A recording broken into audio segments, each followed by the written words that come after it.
السلام علیکم سامعین، welcome to my channel voice of Mona. ہماری آج کی سٹوری کا نام ہے بلی۔ شمسہ کی شادی کو 5 سال ہو چکے تھے۔ ظہیر اس کا شوہر تھا، ان کے ہاں اولاد نہیں تھی اور دونوں کو ہی بچے کی بڑی طلب تھی۔ وہ جگہ جگہ علاج کے لیے دھکے کھا چکے تھے۔ شمسہ کو طرح طرح کی باتیں سننا پڑتی، وہ بہت پریشان رہتی۔ جب ڈاکٹروں نے جواب دے دیا اور وہ ان سے نا امید ہو گئی تو پھر جادو ٹونے والوں کے ہتھے چڑھ گئی۔ وہ جہاں کوئی کہتا وہاں چلی جاتی، پیسے کی کمی نہیں تھی، پانی کی طرح پیسہ بہاتی۔ ظہیر سمجھاتا کہ صبر کر لو، مگر وہ اس کی بات نہیں مانتی تھی۔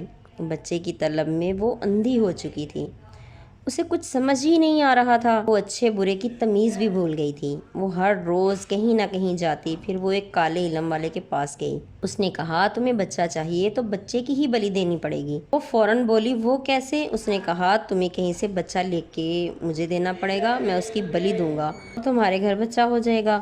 وہ پھر سوچتی ہوئی گھر آ گئی۔ اس نے کہا کہ کسی سے ذکر مت کرنا۔ ایک دن اسے گلی میں ایک بچہ مل ہی گیا۔ وہ اس کو اس کے پاس لے گئی۔ وہ بچہ روئے جا رہا تھا۔